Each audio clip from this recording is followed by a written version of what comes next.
मुलांनो, आज आपण नवीन प्रकरण क्रमांक 7 चलन सुरू करीत आहोत. अतिशय सोपं प्रकरण आहे. बघा, या चलनामध्ये आपल्याला दोन प्रकार आहेत. एक आहे समचलन आणि दुसरं आहे व्यस्त चलन. आता पहिल्यांदा समचलन म्हणजे काय असतं, एक उदाहरण मी सांगतोय, तुमच्या लक्षात येईल पहा. समचलनाचं आपण एक उदाहरण घेऊया पहा. आपल्या रोजच्या जीवनात उपयोगी पडणारं उदाहरण घेतोय मी. उदाहरणार्थ आपण पेन आणि त्यांची किंमत याचं एक उदाहरण घेऊ पहा. म्हणजे पेनांची संख्या. पेनांच्या संख्येला आपण x म्हणूया आणि दुसरं आपण काय करू, त्यांची किंमत, पेनांची किंमत, त्या किंमतीसाठी आपण y मानू मुलांना. आता बघा तुमच्या काय लक्षात येते ते नीट. अगदी सोपं उदाहरण घेतोय मी.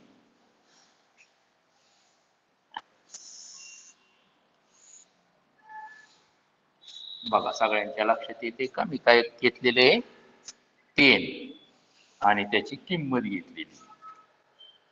जर एका पेनाची किंमत 5 रुपये मुलांना, अगदी सोपं उदाहरण घेतोय समजण्यासाठी. एका पेनाची किंमत किती आहे? 5 रुपये. मग 2 पेन घेतले मुलांना, तो किती किंमत येणार आहे? 2 पेनाचे होतील 10 रुपये. जर 5 पेन घेतली तर किती किंमत होईल मुलांना? एका पेनाची 5 रुपये असल्यामुळं 5 पेनची 5 गुणिले 5 25 रुपये होईल. आणि जर एखाद्याने 7 पेन घेतले तर 7 पेनची 7 पेन घेतल्यानंतर 7 5 35. आता तुमच्या इथं लक्षात येते का? पेनांची संख्या वाढत गेली. 1 2 5 7. तशीच त्याची किंमत 5 10 25 35 त्याच प्रमाणात वाढत गेलेली आहे पहा. मग अशा प्रकारे एकाची किंमत वाढल्यानंतर दुसऱ्याची त्याच प्रमाणात जर वाढली तर त्या दोन संख्यामध्ये समचलन असतं. अजून एक काय इथं लक्षात घ्या. आता इथं आपण जर गुणोत्तर घेतलं, x/y असं गुणोत्तर घेऊन पाहिलं पहा मुलांनो, म्हणजे काय येईल तुमच्या लक्षात येते. इथे मी दाखवतो गुणोत्तर घेऊन. म्हणजे गुणोत्तर घ्यायचं म्हणजे काय, x ला y ने भागायचं. कसं येते पहा, 1 ला 5 ने भागलं की तसंच राहील. 2 ला 10 ने भागल्यावर काय येईल मुलांनो? गुणोत्तर 2 भागिले 10. बघा, बे 1 बे आणि बे 5 10, म्हणजे हे सुद्धा मुलांना 1/5च येणार. पहिलं 1/5 होतं, दुसरं बी 1/5 आलं, तिसरं बघा तुम्ही 5/25. तिथंही काय येईल? 5 1 5, 5 5 25. हे सुद्धा मुलांना येणार 1/5. आणि चौथं पहा मुलांना काय येतंय, 7/35. हे सुद्धा किती येईल बघा मुलांनो, 7 1 7, 7 5 35. बघा, 7 1 7, 7 5 35. काय झाले प्रत्येक ठिकाणी? पहिलं गुणोत्तर 1/5, दुसरं गुणोत्तर 1/5, तिसरं गुणोत्तर 1/5 आणि चौथं गुणोत्तर बी 1/5. प्रत्येक वेळेस या दोन संख्याचं गुणोत्तर स्थिर येतं. त्यावेळेस त्या दोन संख्यामध्ये समचलन आहे असं म्हणतात. कशाला समचलन म्हणतात? दोन संख्यांचे गुणोत्तर स्थिर असेल, दोन संख्यांचे गुणोत्तर स्थिर येतात. मी तुम्हाला दाखवतो. स्थिर असेल तर त्या दोन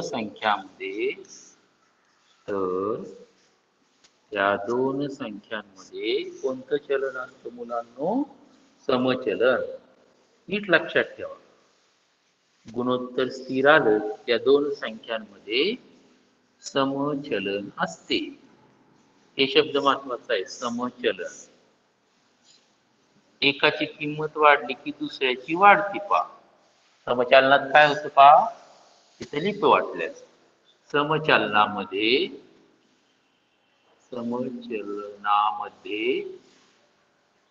काय होतं, एका संख्येची किंमत वाढल्यावर दुसऱ्याची त्याच प्रमाणात वाढते. बघा आता, समचलनामध्ये एका संख्येची किंमत वाढल्यास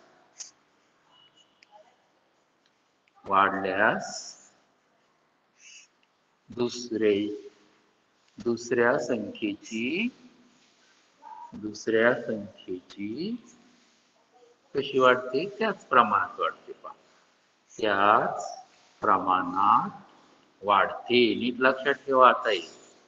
आताच टेबल मध्ये जे उदाहरण दिलंय ना, त्यात तुमच्या लक्षात येईल. एकाची वाढली की दुसऱ्याची वाढत गेली. बघा, या वाढत गेल्या, त्या पण वाढत गेल्या. तरच म्हणायचं समचलन. समचलनाला समप्रमाण पण म्हणतात. समचलनालाच काय म्हणायचं मुलांनो? समप्रमाण. दोन्हीचा अर्थ एकच आहे. समचलनात असणे, समप्रमाणात असणे, अर्थ एकच. आता एक्स आणि वाय यांच्यामध्ये समचलन, एक्स आणि किंवा एक्स हे वायच्या समचलनात आहे. कसं लिहायचं? एक्स आणि वाय लिहा, किंवा एक्स हे लिहिलं तरी चालेल. एक्स आणि वाय यांच्यात समचलन. तुम्हाला सांगितले समचलनाला समप्रमाण पण म्हणायचं. समचलन आहे हे, बघा असं लिहायचं, एक्स असं चिन्ह करायचं मुलांना. या चिन्हाला अल्फा म्हणतात. समचलन काय वाचायचं? याचं समचलन. हे वाचताना वाचायचं समचलन. एक्स समचलन वाय असे लिहिता. नीट लक्षात ठेवा. आणि हे समीकरण कसं लिहायचं? समीकरणाच्या रूपात हेच एक्स बरोबर, हे चिन्ह काढलं की बरोबरच चिन्ह टाकून के लिहितात, आणि वाय एक्स बरोबर के वाय असं लिहितात. पहा, इथं के हे स्थिरांक म्हणायचं याला, किंवा स्थिर पद. स्थिरांक, केला काय म्हणायचं? स्थिरांक. म्हणजे गुणोत्तर सेम येतं ना. हा वाय इकडे घेतला तर एक्स छेद वाय बरोबर के. बघा, हे समचलनामध्ये काय होतं आपण पाहिलं ना. पहिल्याला दुसऱ्याने भागलं, ह्याला इथं भागलं, ह्याला इथं भागलं, ह्याला इथं भागलं, सगळीकडे सारखं आला, म्हणून के हा स्थिरांक आहे. ह्याच्यामध्ये समचलनाचं समीकरण आहे.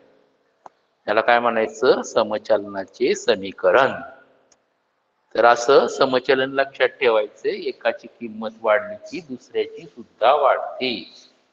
कारण आपल्याला अजून एक प्रकार आहे चलनाचा, तो व्यस्त चलन आहे. बघा, आत्ताच आपण समचलन म्हणजे काय शिकलो मुलांनो, किंवा समप्रमाण. समप्रमाण आणि समचलन एकच अर्थ घ्यायचे. आता आपण त्याच्यावरच्या उदाहरणे, अभ्यास 7.1 प्रश्न पहिला पहा. चलनाचे चिन्ह वापरून लिहा. चलनाला असं चिन्ह आहे, आता तुम्ही शिकला, चारगत आडवा चार काढायचा, असा त्याला चलन म्हणायचं. या चिन्हाला, चलनाचं चिन्ह आता सगळ्यांना लक्षात ठेवायचंय. आता पहिलं काय बघा, पहिलं वाक्य, वर्तुळाचा परिघ. परिघासाठी सी शब्द वापरलाय, कंसामध्ये लिहिलाय सी, आणि त्याच्या त्रिज्येसाठी आर वापरलाय, समप्रमाणात आहे. मग चलनाचं चिन्ह वापरून कसं लिहायचं? परिघासाठी सी आणि त्रिज्येसाठी आर. चलनाचं चिन्ह करायचं सी समचलन आर. झालं, एवढंच लिहायचंय तुम्हाला. किती सोपं आहे बघा. सी आणि आर म्हणजे परिघ आणि त्रिज्या समप्रमाणात आहे.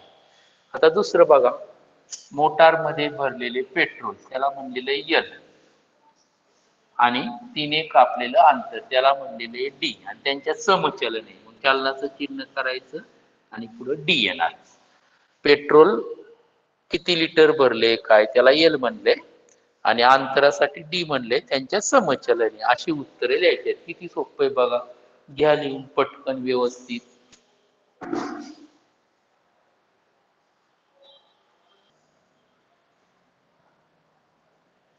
आता प्रश्न दुसरा पहा मुलांनो. प्रश्न दुसऱ्यामध्ये आपल्याला सफरचंदाची किंमत आणि सफरचंदाची संख्या यात समचलन दिले आणि सारणी पूर्ण करायला सांगितली. सफरचंदाची संख्या 1 असताना त्याची किंमत 8 रुपये, एक सफरचंद 8 रुपयाला मिळते मुलांना. ज्यावेळेस 4 सफरचंद आहे, किंमत 32 रुपये झाली. आता इथं आपल्याला या तिसऱ्या स्तंभामध्ये सफरचंदाची किंमत 56 रुपये, तर त्यावेळेस 56 रुपयात किती सफरचंद येतील ते भरायचे. इथं 12 सफरचंद आहेत आणि त्याची किंमत लिहायची आणि शेवटच्या याच्यात 160 रुपये सफरचंदांची किंमत होती, तर किती सफरचंद येतील. अतिशय सोपं आहे मुलांना. बघा कसं सोडवायचं ते. आता पहिल्यांदा समचलन आहे म्हणजे कसं लिहितात, एक्स समचलन वाय असे लिहितात मुलांना. या दोघांमध्ये एक समचलन वाय. तेच आपण कसं लिहितो, एक्स बरोबर के वाय. आता इथं पहिल्यांदा एक्स 1 आणि वाय आहे 8. म्हणजे तिथं एक्स ची किंमत जर बघा एक्स बरोबर 1 असताना वाय किती दिलेत पहा. एक्स बरोबर 1 असताना तुम्हाला वाय दिले 8. ह्या किमती जर भरल्या, एक्स ची किंमत 1 बरोबर के तसाच आणि वाय ची किंमत गुणिले 8, म्हणजेच 1 गुणिले इकडे भागिले होतो 8. ही के ची किंमत मिळाली. के ला म्हणतात स्थिरांक मुलांना. मी तुम्हाला सांगितलं स्थिरांक.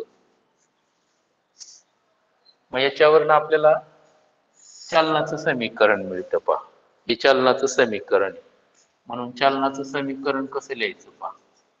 चलनाचे समीकरण पहा मुलांना. म्हणजे एक किंमत सांगितली की बाकी तोंडी भरतात तुम्ही. चलनाचं समीकरण हे असतं एक्स बरोबर के वाय. एक्स बरोबर के.